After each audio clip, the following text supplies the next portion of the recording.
Sensor looking through junk. Seems I have a lot of old car parts just thrown about. I don't know, many things maybe broke over the years. Anyway, haven't seen any markings on this. There's a piece inside there which isn't showing. I'll have to actually put on the light to see that.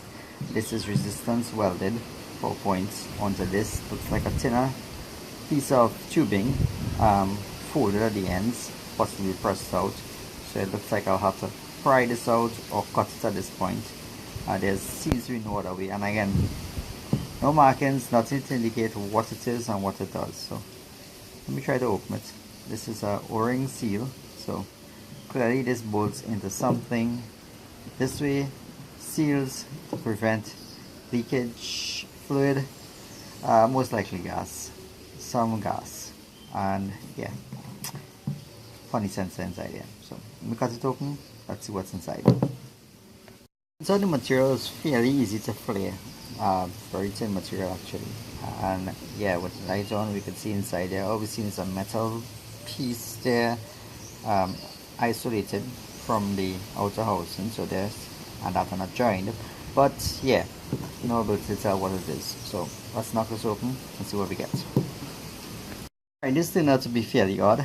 This looks like a coil, nothing in the base there, just going straight in. Just looks like a standard coil plugged in on top. From there we have a spring at the back of this plunger. Not sure what purpose that is, what that is at all. Then we have a plunger right in this coil, and again this seems to be all flushed in, so it doesn't move actually. I'm saying plunger, but it doesn't seem like it moves, right? It seems that it just induces a magnetic field into this, and this is a stainless steel piece, goes through and comes down on this metal piece here, and there's the metal inside here, but that is isolated as we saw before from the outer piece here. I'll try to tap this out and see if I can find anything more, but it seems like a really odd behavior. I mean, not sure. I mean, they do some magnetic field, and does it change with some property that is think of the fluid that's passing over this? I'd be interested.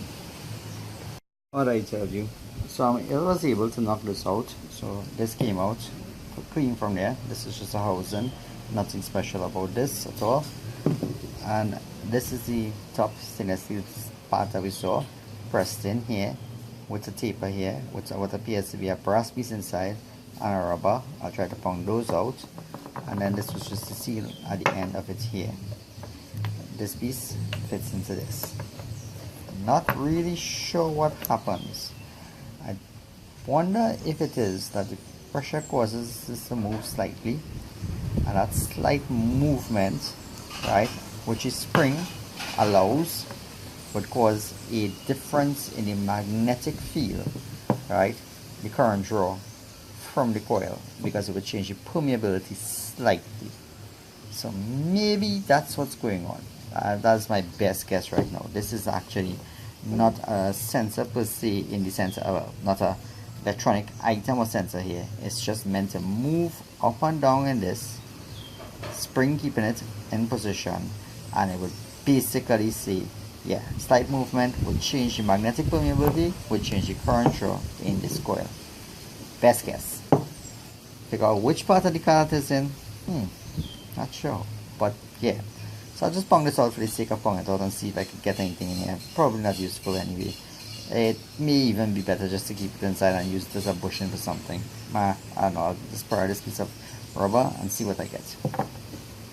It is in fact a coil, about 10 ohms, and it's powered on 12 volts now for the computer power supply. So when I switch on this power supply, it's going to take a while to power up, maybe a second or two. Let's see what happens. See it pulled in? Let's try this again.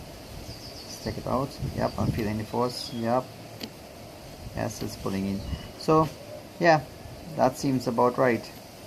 I doubt it is that they are using the solenoid to in fact pull in that pin, because I can't see that being useful to them. I suspect what it comes down to is essentially, I've just taken out the power supply, and as you can see, it's not going back in by itself. I suspect it really is just a change in permeability and the change in current draw, and then determine what kind of pressure is being exerted on the outside here through this nozzle.